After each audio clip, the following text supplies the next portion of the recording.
El tema de tierras empezó a andar después de mucho tiempo de discusiones. La Corte dio vía libre a este decreto que, grosso modo, fija unas normas para que haya claridad sobre la formalización y el acceso a la tierra.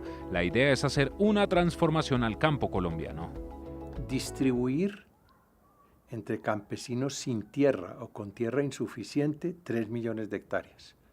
Titularizar, es decir, darle escrituras a un territorio que se estima en 7 millones de hectáreas. Un gran programa de riego y drenaje, no solo para las grandes propiedades, sino también para las pequeñas. En Colombia tenemos mucha agua, pero tenemos muy poca agua aplicada a la agricultura.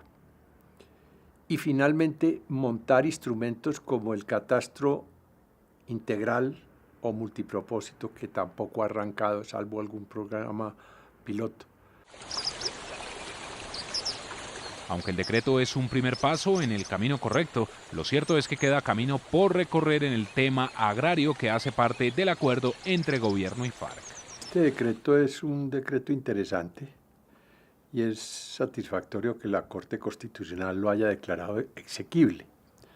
Pero hay que recordar lo siguiente: en desarrollo de los acuerdos de La Habana, muy especialmente el acuerdo número 1, su desarrollo tenía dos partes. Uno, una ley de tierras, y otro, un decreto. Hasta el momento ha salido el decreto. La ley de tierras, que es quizás más importante que el decreto mismo, no ha salido, y no solo no ha salido, ni siquiera se ha presentado a consideración del Congreso. Entonces está coja ese conjunto normativo que desarrolla el punto número 1 de La Habana de acceso a la tierra y de reforma rural integral. Con este decreto se busca salir del atraso jurídico existente y darle importancia al sector rural. El Fondo de Tierras beneficiará a campesinos y comunidades étnicas. Ayuda, sobre todo porque unifica los procesos agrarios, que eran muy dispersos, ahora eran como 9 o 10, ahora solo habrá uno, pero no debemos caer en materia de tierras en el síndrome de los decretos y de las leyes como condición previa para aplicar las políticas. Yo estoy muy preocupado de que el acuerdo número 1 de La Habana, hasta el momento, ha tenido una ejecución muy pobre. Además, se crearán unos subsidios controlados para poner en marcha proyectos productivos a campesinos y víctimas. Siempre y cuando sea focalizado. Lo que está haciendo crisis en Colombia, y lo va a hacer en los años venideros, son los subsidios que van a dar a manos de las personas más pudientes. Esos subsidios sí deben ser borrados de la legislación y de los presupuestos colombianos. Pero los subsidios, ojalá temporales, a la gente más necesitada y más pobre, sí tienen su justificación. Habrá también una priorización para poblaciones vulnerables que no tienen tierras. Sin embargo, el exministro advierte que si no se presta atención a este tema se podría regresar al pasado por no implementar un tema que dio origen al conflicto. Es un riesgo, y es un riesgo no muy lejano si no se le empieza a dar aplicación puntual y cabal a los compromisos que el Estado colombiano adquirió en el punto número 1 de La Habana, el de la reforma rural integral. Porque no basta con escribir las cosas, el posconflicto es cumplirlas. La propia planeación nacional ha calculado en cifras gigantescas los recursos que se necesitan para dar cumplimiento a esta ley.